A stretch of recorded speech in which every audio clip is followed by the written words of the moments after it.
સાધ્યમ. સ્વસ્થ શરીરમાં જ સ્વસ્થ મન વસે છે.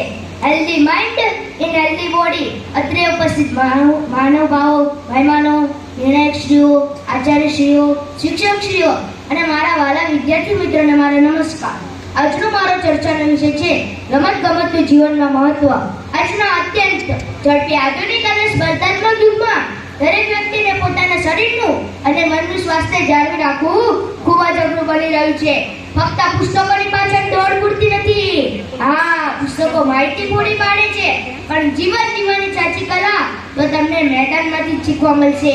એકબીજાને અનુરૂપ થવાની ભાવના, શિસ્ત, સહકાર, સહનશીલતા, તંદુરસ્તી અને આત્મવિશ્વાસ તમને મેદાનમાંથી શીખવા મળશે. Sports kit, the body fit and mind fresh. મારે તો રમવું છે, પણ મારી મમ્મી ક્યાં રમવા દે? એમના સોફાને બગડી જાય, હું કારોને પડી જાઉં, મારા વાળ ના ઊંચા થઈ જાય, મારે વાળ પણ ઊંચા થવા દેતા નથી. સ્વામી વિવેકાનંદે કહ્યું, હું જ્યારે વિદ્યાર્થીઓને રમતગમતના મેદાનમાં રમતો રમતા જોઉં ત્યારે તેઓ મને ભગવાનની વધુ નજીક લાગે છે. રમતગમતથી આપણું શરીર કસાય અને મજબૂત લોખંડીઓ બને છે. મનને આનંદિત અને સ્વભાવને ખુશ કરે છે. આપણને રોગોથી દૂર રાખે છે અને શરીરની પાચન ક્રિયા બળવાન બનાવે છે. હું અમુક ઉદાહરણથી તમને સમજાવીશ કે રમતગમતથી કેવા ચમત્કાર સર્જાયા.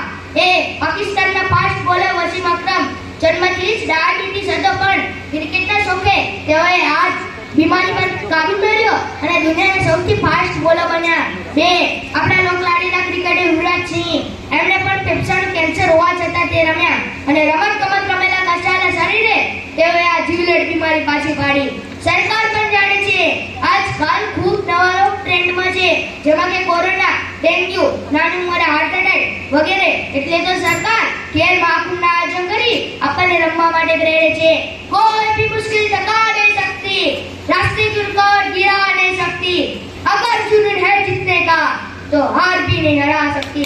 રમતો આપણી એકાગ્રતા વધારે છે, આપણને રમીને હારતા અને હારીને જીતતા શીખવાડે છે. શરીરના નતર એટલે કે ખરાબ દ્રવ્ય પરસેવામાં કાઢી નાખે છે. રમતોથી આપણું ગળપાતું રહે છે અને શરીરનો બાંધો આકર્ષક દેખાવડો બને છે.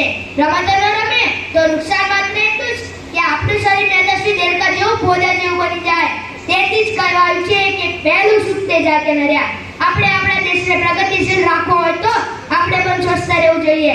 આપણા શરીરની કાળજી રાખવી જોઈએ. નાગરિકો સ્વસ્થ હશે તો દેશ પ્રગતિશીલ રહે.